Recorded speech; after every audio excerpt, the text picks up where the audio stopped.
이렇게 집에 가면 방이 따뜻하게 데펴 있으면 얼마나 좋습니까, 여러분? 저 오늘 좀 일찍 왔는데 우리 예배 전에 우리 목사님 인도하면서 중보기도를 간절히 하더라고요. 그 옆에 들으면서 너무 그 마음이 뜨거워졌습니다. 그래서 그런지 영혼의 온기가 느껴지고 또 국내 정상급의 또 찬양팀 너무 은혜가 됩니다. 또 우리 목사님이 또 이렇게 찬양에 너무 기름 부음이 있어서 그런지 원래 그 우리 집이 제일 좋아야 되잖아요, 여러분. 행복한 사람은 자기 집이 제일 좋아야 됩니다. 불행한 사람은 다른 집이 더 좋지. 어딜 가도 우리 복음충기교회 은혜 예배만큼 은혜로운 것이 없다는 생각이 들어갑니다.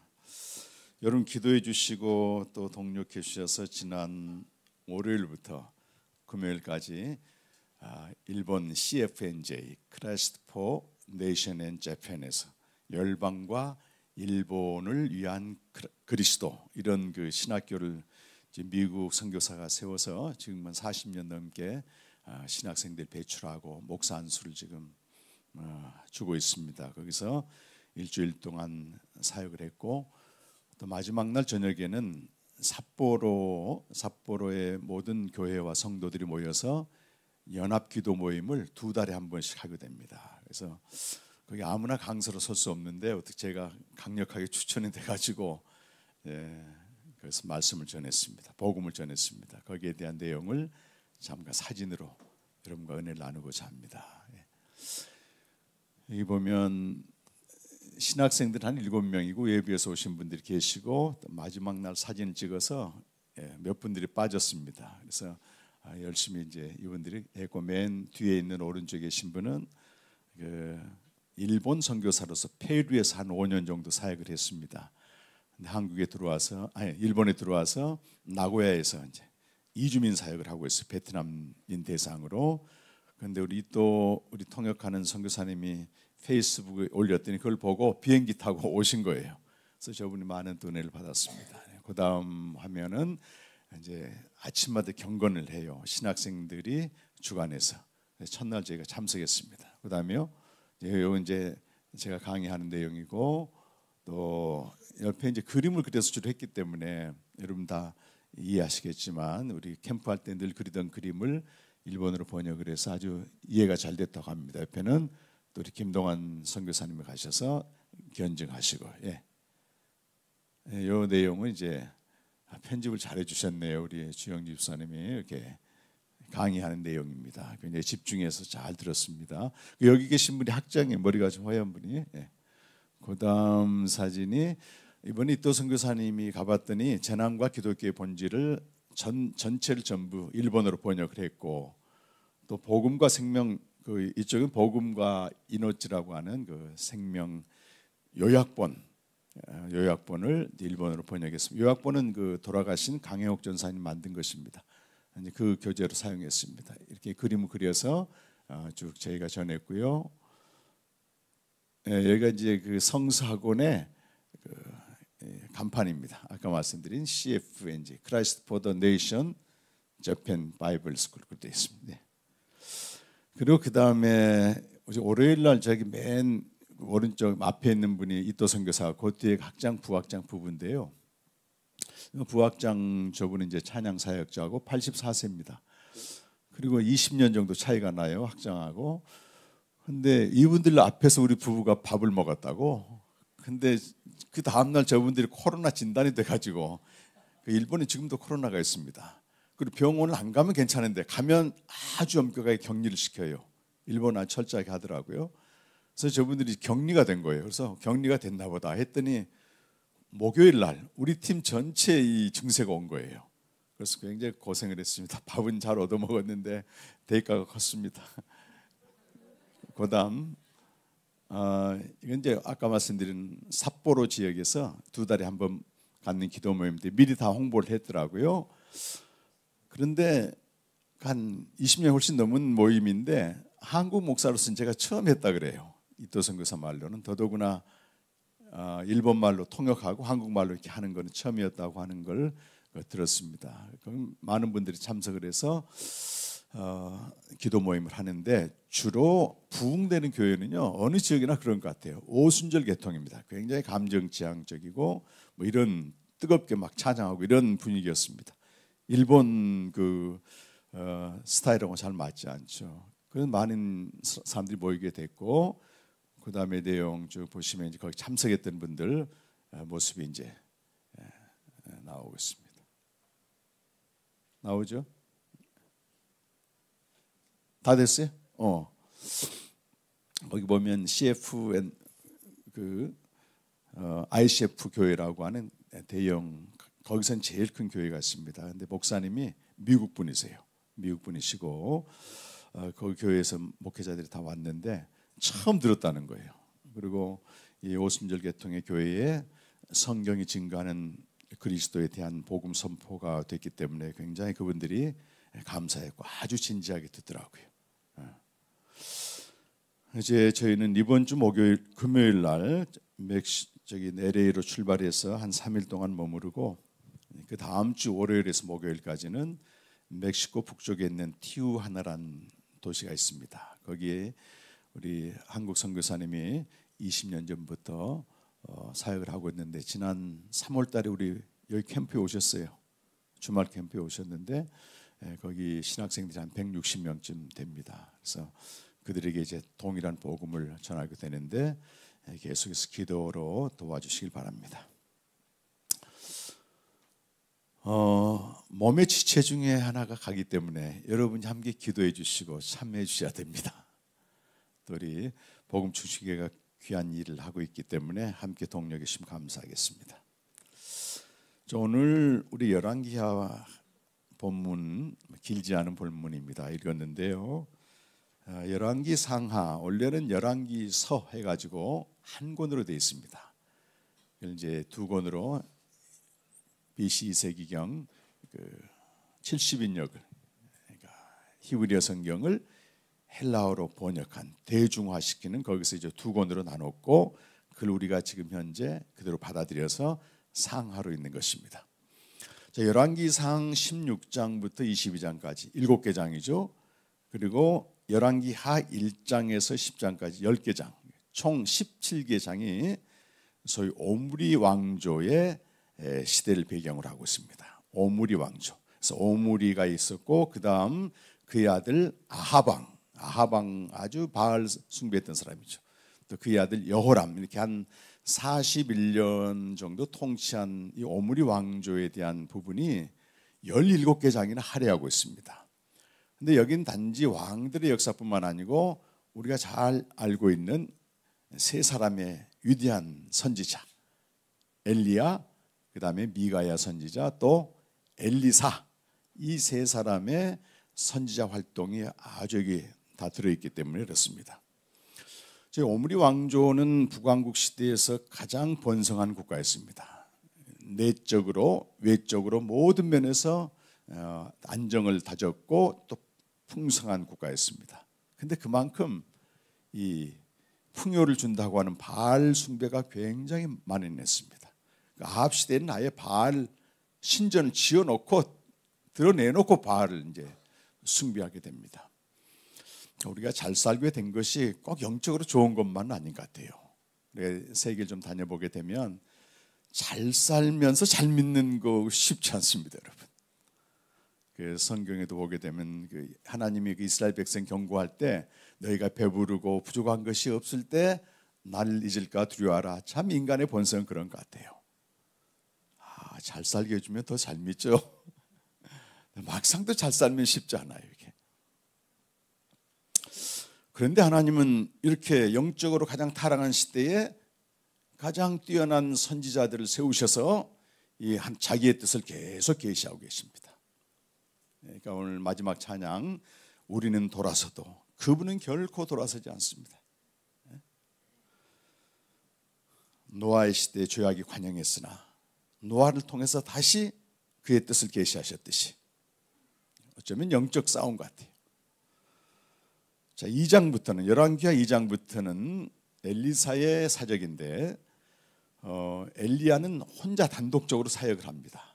근데 엘리사의 특징은 예수님이 제자들과 함께 지내면서 사역하셨듯이 선지자의 제자들과 항상 함께합니다. 그들과 함께 공동 생활도 하시고 그러면서 이제 사역을 합니다.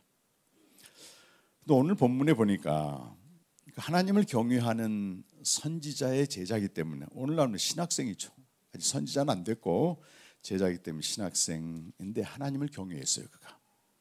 그런데 그가 요절에서 죽은 거예요. 죽기만 한 게 아니고 살아있을 때도 아주 어렵게 살아서 많은 빚을 남기고 죽은 거예요.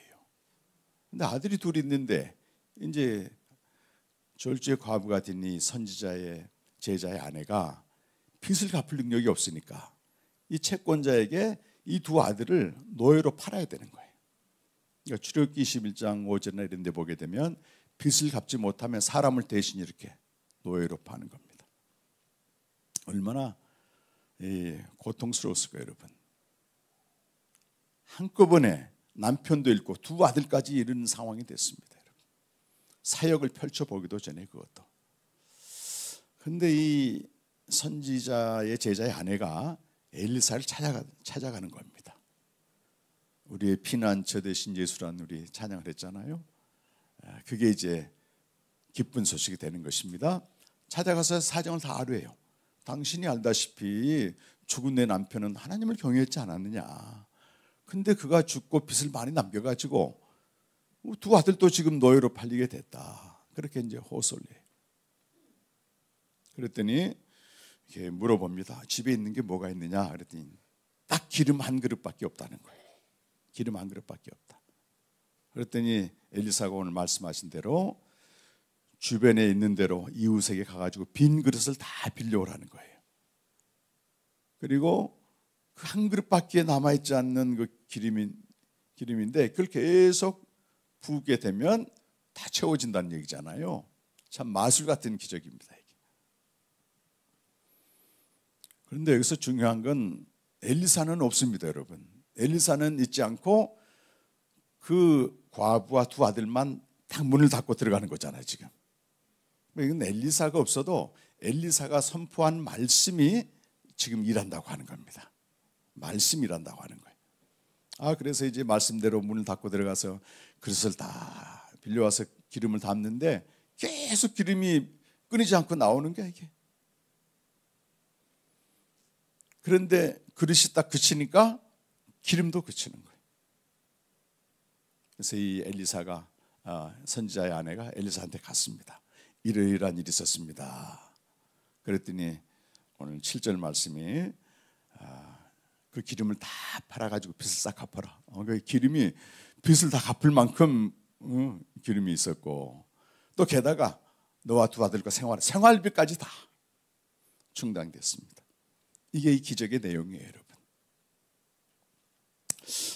오늘 본문에서 몇 가지 좀 생각해 볼 거 있는데 왜 하나님을 경외하지 않는 아기는 번성하고 제 수명까지 다 사는데 이렇게 주의 일에 들여지려고 신학교를 간 그 사람이 사역을 펼쳐보기도 전에 가난하게 살다가 죽었고 그리고 그 가족들은 무슨 죄가 있어서 비참한 삶을 살아야 되는가 하는 이 문제는 모든 시대에 있었던 신정론에 대한 문제입니다. 신이 계시다면 정말 옳은가? 신이 계시다면 어떻게 이럴 수가 있을까? 자기의 신실한 종, 자기를 경외하는 종의 가정에 이런 어려움을 줄 수 있을까? 늘 묻는 질문이에요. 이럴 때 어떤 문제가 생기는가 하면 믿지 않는 자들의 공격 대상이 됩니다. 조롱거리가 됩니다. 너 그렇게 하나님 잘 믿는다더니 되는 게 뭐가 있느냐 말이지. 믿지 않는 사람들 눈초리는 그래도 모르니까 괜찮은데 또 세속적인 신자들이 있어. 예수 믿으면 잘 된다 이런 확신을 가지고 열심히 믿는 사람들은 뭐 표현은 드러내놓고 하지 않아도 저 문제가 있나 보다 이렇게 또 그렇습니다.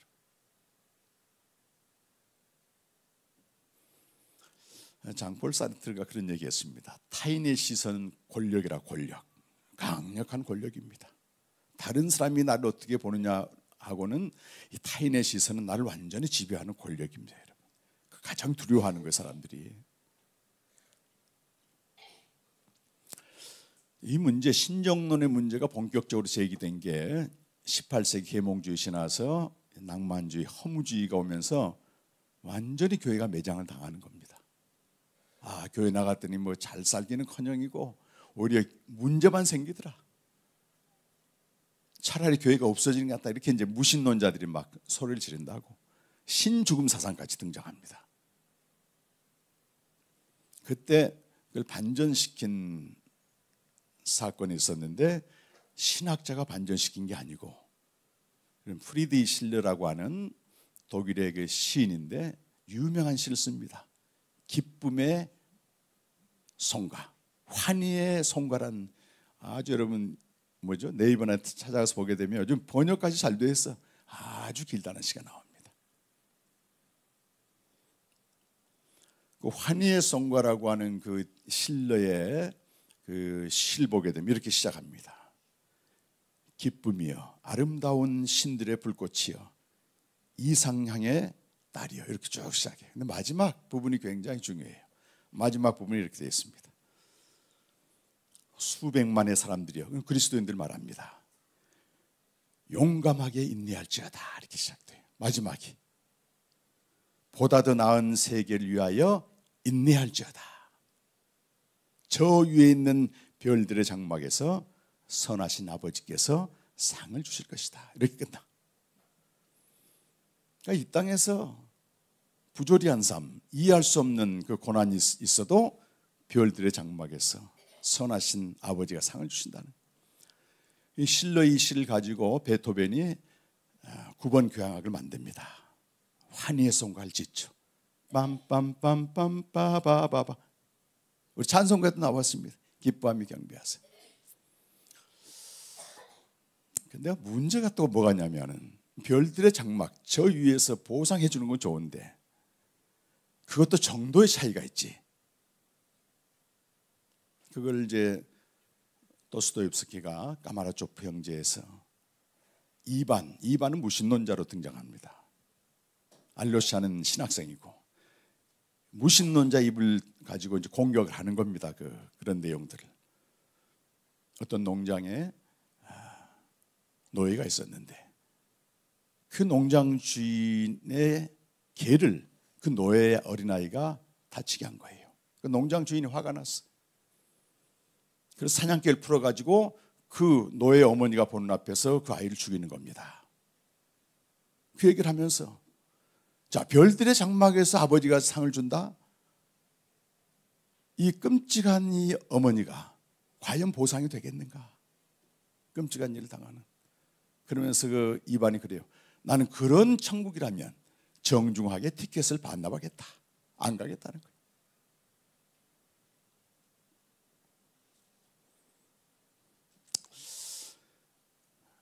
지난주엔가 그 동아일보를 좀 봤더니요. 그 악성 사체에 대한 특집 기사를 좀 냈더라고요.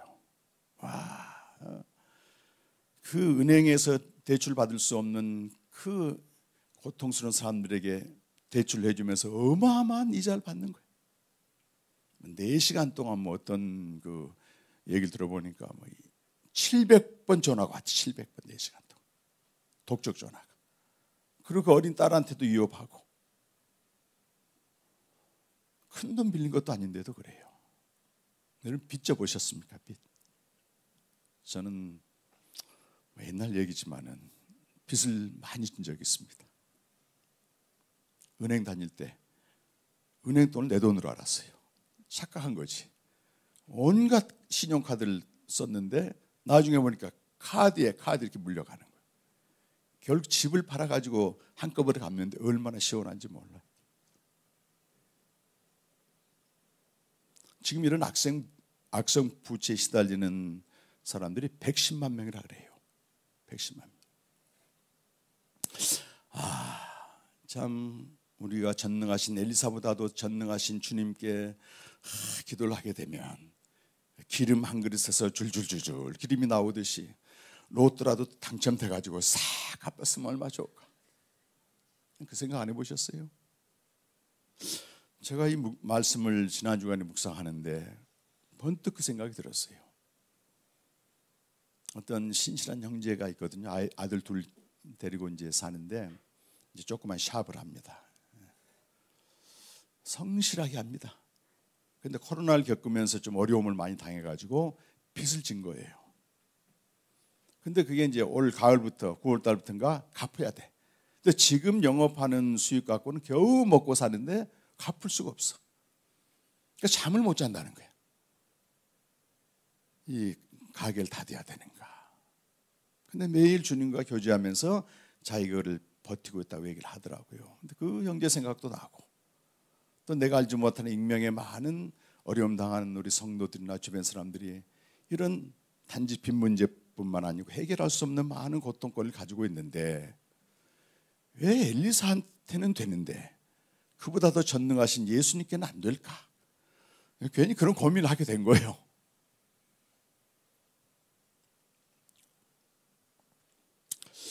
여러분 성경을 읽을 때 엘리사에겐 그 여인에게는 나타난 기적이 내게는 안 나타나. 그렇게 되면 이 성경 말씀은요 나와 아무 상관없는 말씀이 됩니다. 그렇잖아요? 무의미해진다는 거예요 이게.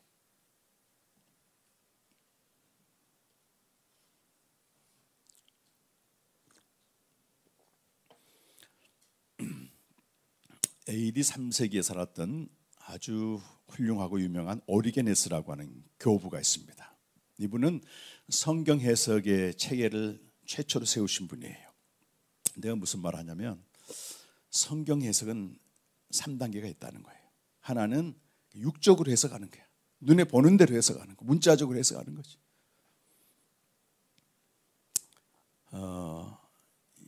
이런 성경 해석은 원시적이라고 얘기합니다. 이런 사람은 아무리 성경을 많이 읽고 암송을 하고 필사를 해도 항상 어린아이 수준에 머물러 성장이 안 된다는 거예요. 이런 말씀 보게 되면 문자적으로 보기 때문에 이거 나와 상관없는 말씀이네 그러면서 다 넘어가는 거죠.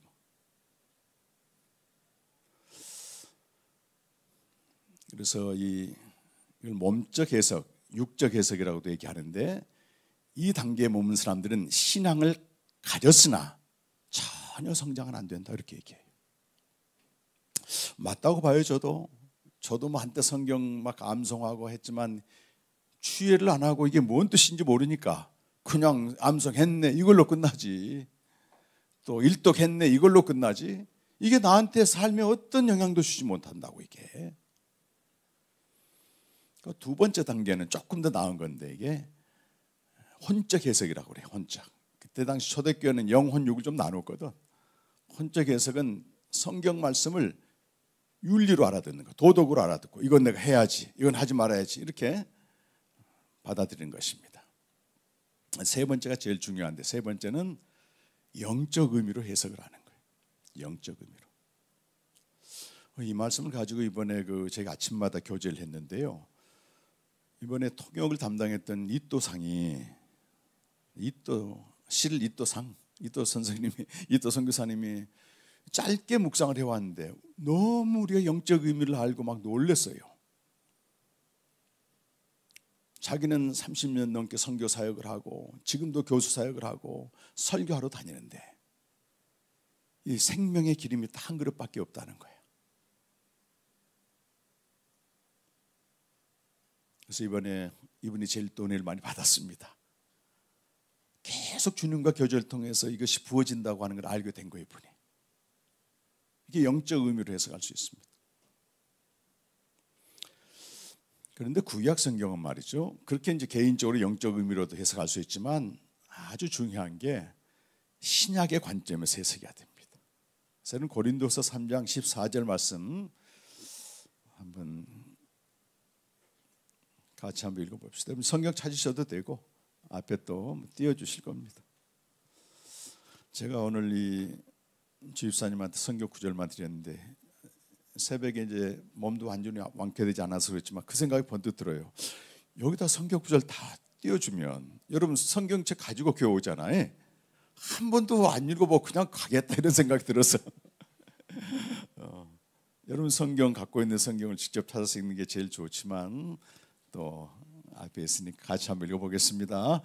그러나 그들의 마음이 완고하여 오늘까지도 구약을 읽을 때에 그 수건이 벗기지 아니하고 있으니 그 수건은 그리스도 안에서 없어질 것이다.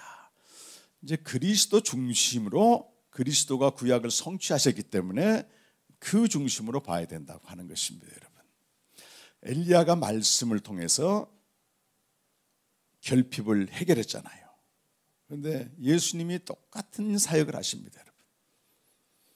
어느 날 베드로는 여러분 고기 잡는 전문가예요.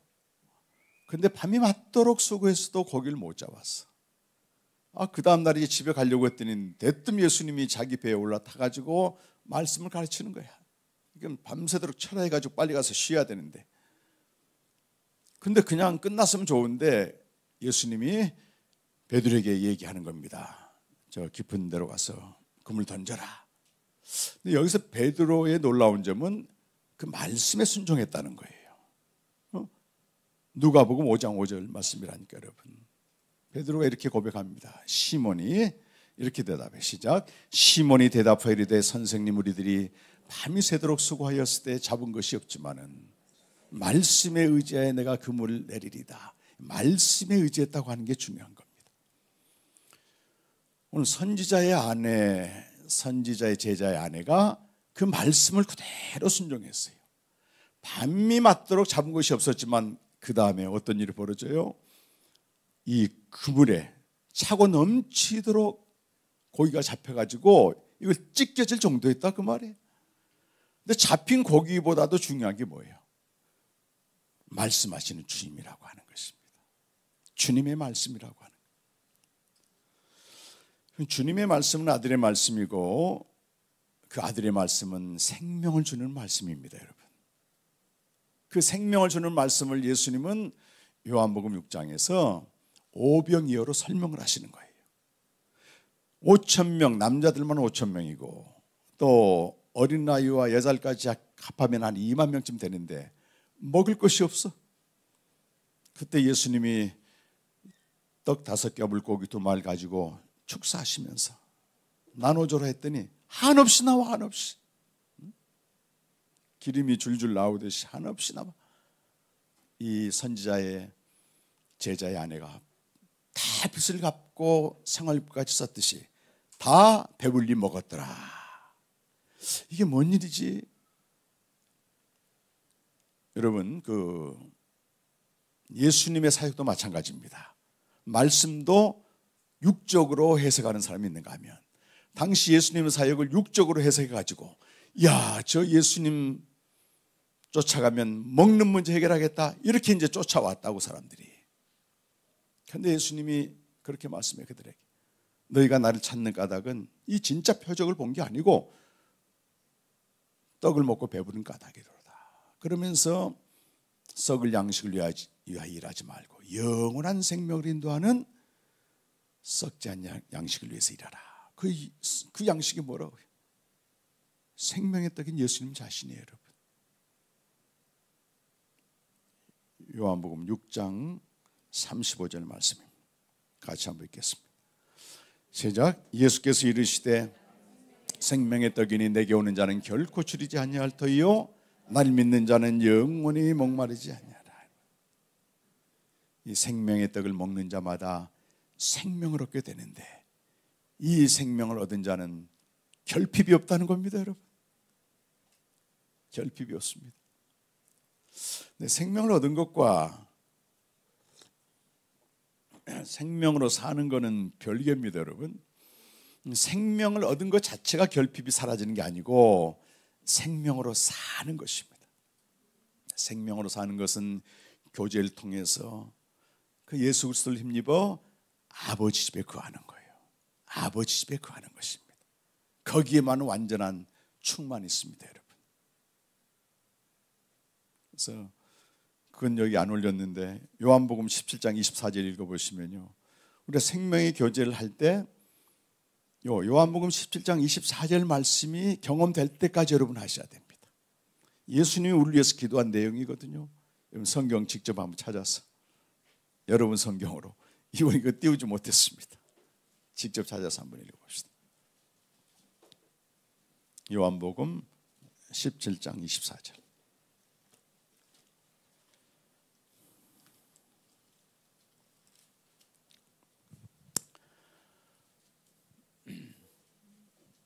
다 함께 한 목소리 읽겠습니다. 시작. 아버지여, 내게 주신 자도 나 있는 곳에 나와 함께 있어 내게 주신 나의 영광을 그들로 보게 하시길 원하옵나이다. 아버지께서 내게 주신 자는 저와 여러분 모두 생명을 얻은 자를 말하고, 그들이 나 있는 곳이라는 말은 요한복음 14장 2절 보면 아버지 집을 말해요. 아버지 집에 아들과 함께 있어 창세 전부터 아버지가 아들에게 주신 그 영광을 보게 해달라고. 이게 아버지가 아들에게 주신 영광은 여러분 독생자의 영광이거든요. 이 영광이 무엇입니까 여러분? 아버지의 무한한 끊을 수 없는 사랑과 신실함이란 말이에요. 이걸 매일 충만하게 받는 사람들은 현실적인 결핍이 있음에도 불구하고 영적으로 충만해져요. 그래서 내가 당장 생명으로 안 살아도 우리가 이런 메시지를 통해서 내가 가야 될 곳이 있구나, 아주 그 결핍의 시면에서 내가 갈 곳이 있구나 아는 게 중요합니다 여러분. 이번에 제가 일본 신학생들한테 아버지 집을 설명하면서 여러분 아버지 집이 있다고 하는 걸 아는 게 너무 중요하다 그랬어요. 누가복음 15장 11절에서 32절 보면 탕자의 비유가 나와요. 그 아버지와 함께 살더니 탕자 둘째 아들이 그냥 재산을 싹 가지고 와서 까먹고 허랑방탕하게 살면서 결국은 돼지들이 먹는 돼지 지엽 열매를 먹고 있는 거예요. 비참한 상태로 전락했잖아요. 근데 그가 뭘 알고 있었습니까? 아버지 집을 알고 있다고 하는 게 중요한 거예요. 우리들 이야기입니다 사실은. 우리가 세상에 나가서요 탕자처럼 살 수 있는 겁니다. 근데 내가 생명 있는 자들은 아버지 집이 있다고 하는 걸 알 때 언제든지 돌아갈 수 있는 거예요. 누굴 힘입어? 타레시아 아들 힘입어 들어가는 겁니다. 그래서 결핍의 본질은 아버지의 부재입니다 여러분. 요한복음 14장 18절에 예수님이 나는 너희를 고아처럼 두지 않고 다시 오겠다. 어떻게 온다고 그래요? 성령을 보내겠다는 거예요. 성령이 오게 되면 내가 아버지 집에 있고 너희가 내 안에 있고 너희가 아버지 집에 있는 걸 너희가 알게 된다는 거예요. 삼위 하나님의 영광에 참여하는 것입니다. 영적인 결핍, 상황적인 결핍, 관계적인 결핍이 있을 때 조용히 새벽에 나가서 아버지 집을 기다리십시오 여러분. 그분 이미 우리 안에 와 있습니다. 빌립보서 4장 11절에 13절 보면 그 사도 바울이 이런 고백을 합니다 여러분. 같이 한번 읽어보실까요? 내가 궁핍의 함으로 말하는 것이 아니니 어떠한 형편에서든지 자족하기를 배웠노니 나는 비천에 처할 줄도 알고 풍부에 처할 줄도 알아. 모든 일 곧 배부름과 배고픔과 풍부와 궁핍에도 처할 줄 아는 일체의 비결을 배웠노라. 내게 능력 주신 자에서 내가 모든 걸 할 수 있다. 내가 모든 걸 할 수 있다 그 말은 자족할 수 있다는 것입니다. 어떠한 형편에서도 풍부의 처해도 지나치지 않고 궁핍의 처해도 자족할 수 있는. 그런데 실제 우리의 삶을 들여다보게 되면 자족하며 사는데도 당장 눈을 뜨게 되면 이 고통과 결핍 현실이 있거든요. 출애굽 이스라엘 백성들이 출애굽을 했습니다. 근데 출애굽하게 되면 애굽은 상당히 잘 산 나라였어요. 거기서 노예 생활하는 게 힘들었지.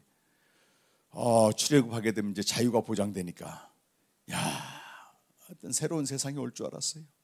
유토피아가 올 줄 알았어. 마음껏 재밌게 살 줄 알았는데 턱 광야로 가는 거예요. 기본적인 것 물조차도 없는 거예요. 하나님이 큰 구원을 이루셨는데 왜 그럴까? 그때부터 이 사람들 입에서는 궁시렁궁시렁. 옛날이 좋았다. 옛날이. 원망 불평합니다. 근데 고린도서 10장 가보면요, 저들 다수가 그랬다는 거예요. 원망하고 불평하고 하나님을 시험하고.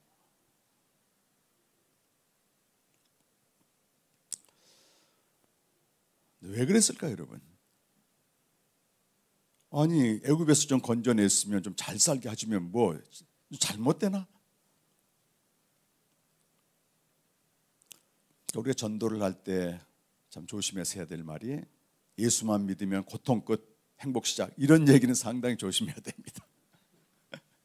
오히려 고통 시작, 새로운 차원에. 근데 하나님이 함께하는 거니까. 신명기 8장 2절 3절은 그 40년 동안 고생고생한 이 백성들에게 하나님의 뜻을 말씀해 주시는 거예요. 신명기 8장 2절 3절. 자, 함께 읽겠습니다.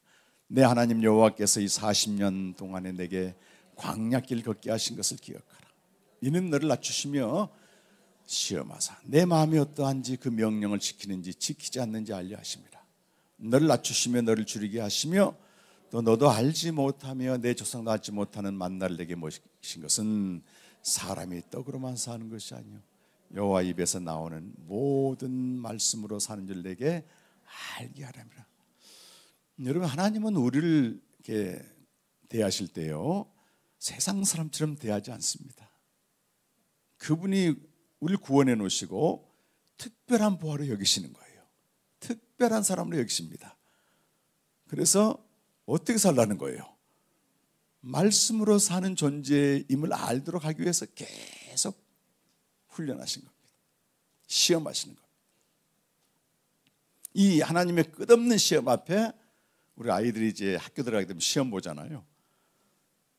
1학년짜리 시험 문제가 다르고 또 중학생 시험 문제가 다르고 수능 시험이 달라. 다 단계별로 다릅니다.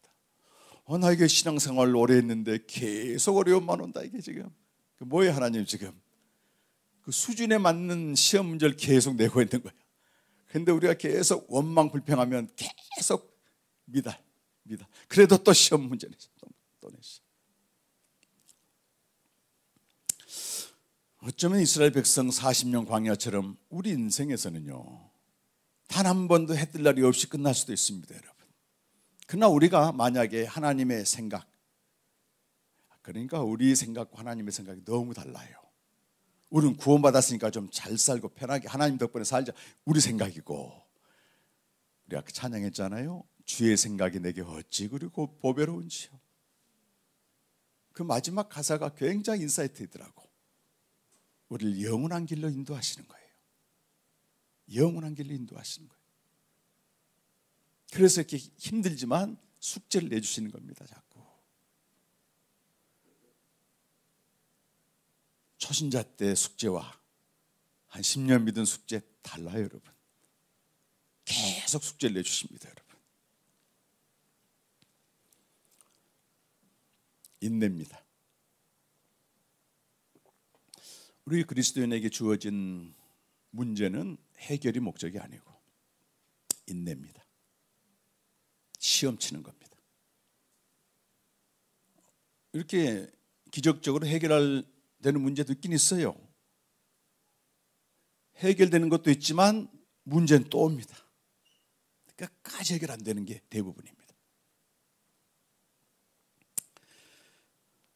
그 허무주의가 끝나고 사람들이 길을 잃고 있을 때 실존주의가 등장하는데, 이 실존주의 사상은 지금 21세기에도 지배하고 있습니다, 여러분. 인간의 존재를 다루는 사상이잖아요. 그런데 인간의 존재를 가만 들여다봤더니 뭘 해도 무의미하더라 그 말이에요.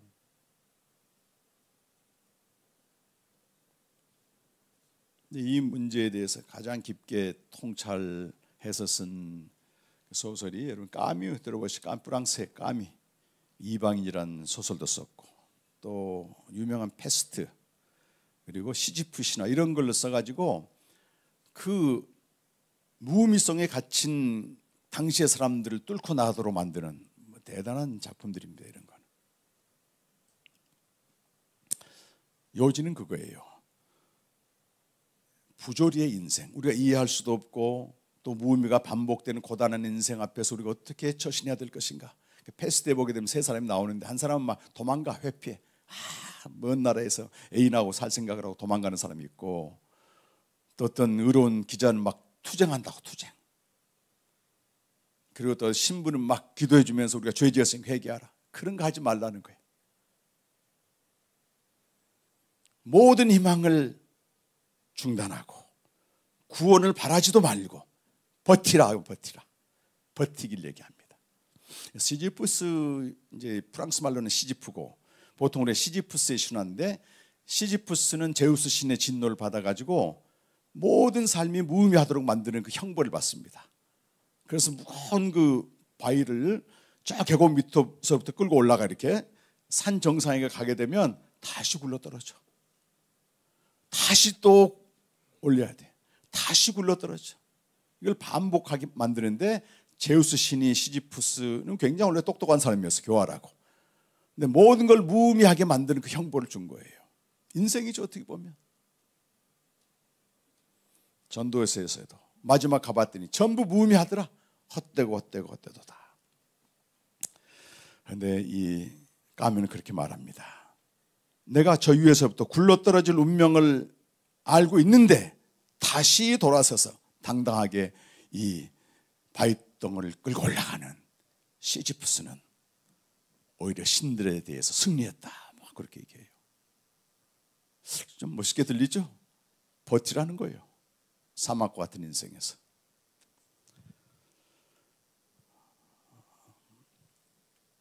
성경은 뭐라고 말합니까, 여러분? 성경. 마지막으로 우리 로마서 5장 1절에서 4절까지 말씀을 나누겠습니다.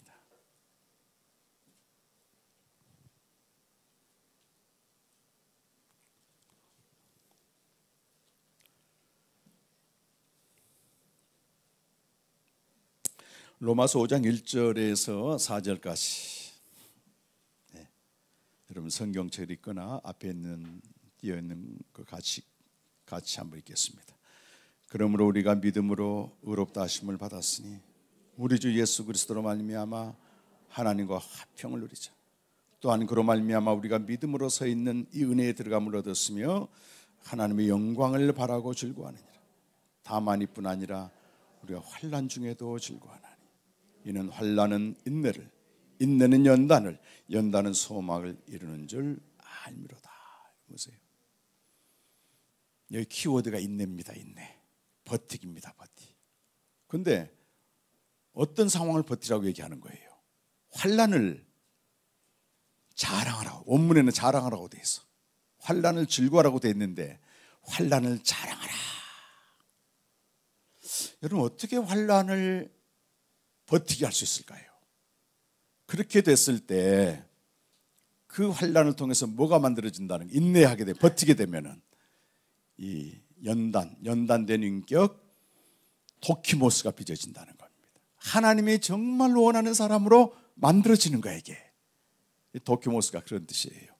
그리스도의 장성한 분량에 이르는 상태를 말합니다. 숙제는 해결되지 않지, 문제는 해결되지 않지, 환난은 지속되지. 근데 무엇이 환난을 자랑하며 버티게 해서 하나님이 원하시는 인격으로 만들어갈 수 있느냐, 그 말이에요. 그게 앞에 있는 구절입니다. 앞에 있는 구절. 우리 공로가 아닌 예수 그리스도의 죽음과 부활을 믿음으로 우리가 의롭게 되었어요. 원래 죄인인데. 뿐만 아니고 하나님과 더불어 관계가 회복된 사람들이에요. 거기에 멈추지 말고 그 은혜에 들어가 하나님의 영광을 바라보고 즐거워하라는 겁니다. 아침마다 주님과 교제를 통해서 그의 영광을 보고 즐거워하는 사람은 오늘 또 예기치 않는 환난, 또 지속되는 환난, 해결되지 않는 환난을 견딜 수 있는 힘이 있는 것입니다, 여러분. 그게 하나님 우리에 대한 생각입니다, 여러분. 어떻게 우리가 하나님이 원하는 그런 인격이 만들어지냐 말이에요.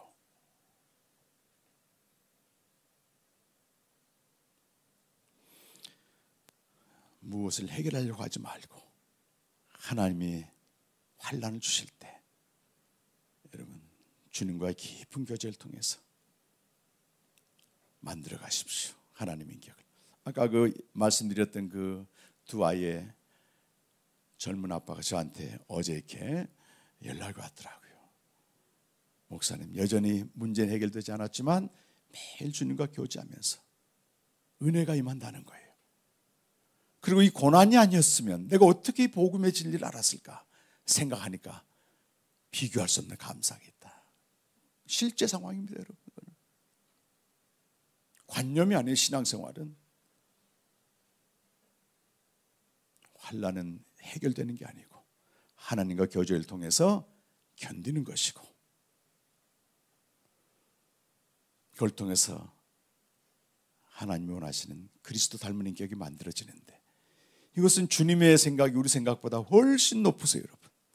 하늘이 땅보다 높음 같이 주의 생각이 우리의 생각보다 훨씬 높고, 시편 139편 17절에서는 시인이 고백합니다, 여러분. 주의 생각이 내게 어찌 그리 보배로운지요. 그 생각을 셀 수조차도 없다는 거예요. 여러분 인생을 주님께 맡기시고 교제를 통해서 버티시길 바랍니다. 주님의 가장 아름다운 포이에마 작품으로 여러분 만들어내실 줄로 믿습니다. 그래서 우리 한번 기도하기 전에 찬양을 했으면 좋겠는데, 아까 우리 첫 번째 찬양이 아주 영감 있는 찬양이더라고요. 전 잘 못 부르겠어요. 좀 낯선 찬양인데 그 내용을 보시게 되면 주의 생각이 우리에게 여러분을 향한 주의 생각이 얼마나 보배로운지, 그리고 우리를 통해서 영원한 길로 인도한다고 하는 찬양하고 기도하겠습니다. 나보다 나를 잘 아시는 주님, 내가 주를 떠나 어디로 가겠나이까. 나 어딜 가든지 주의 손이 나를 인도하시며 주의 오른손이 나를 붙드시리라. 나를 창세전부터 계획하시고 지금까지 인도하시네. 하나님이여, 주의 생각이 어찌 그리 보배로우신지요. 나의 생각보다 나의 뜻보다 더 크고 놀라우신 주님, 하나님이여, 나를 살피사 나의 마음을 아시오니 나를 영원한 길로 인도하소서. 주의 생각이 어찌 그리 보배로운지요.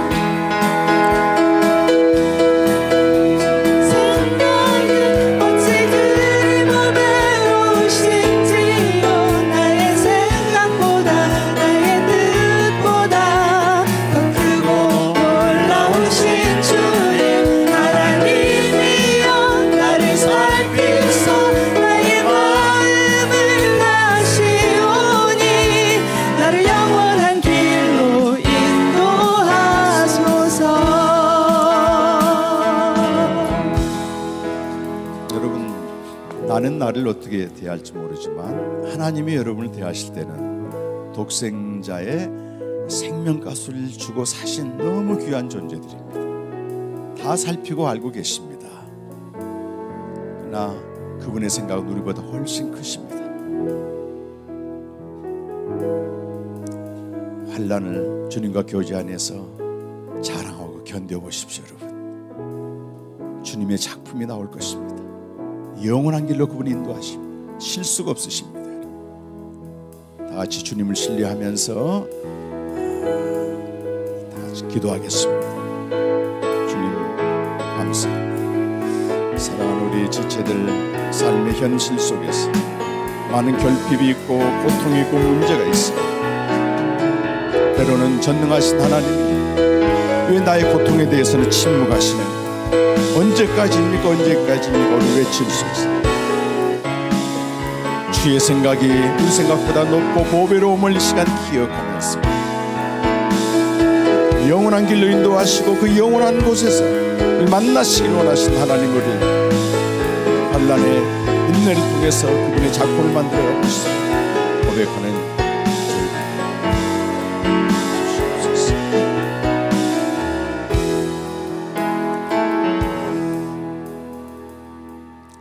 하나님 아버지는 우리 자녀 삼으셨습니다. 그 아들의 생명값을 지불하고 각자를 자녀 삼으시고 주어진 삶의 자리에서 오늘 또 함께 하시며 살피시며 일하고 계심을 믿습니다. 주님의 생각은 너무도 보배롭고 커서 우리가 감히 이룰 수가 없습니다.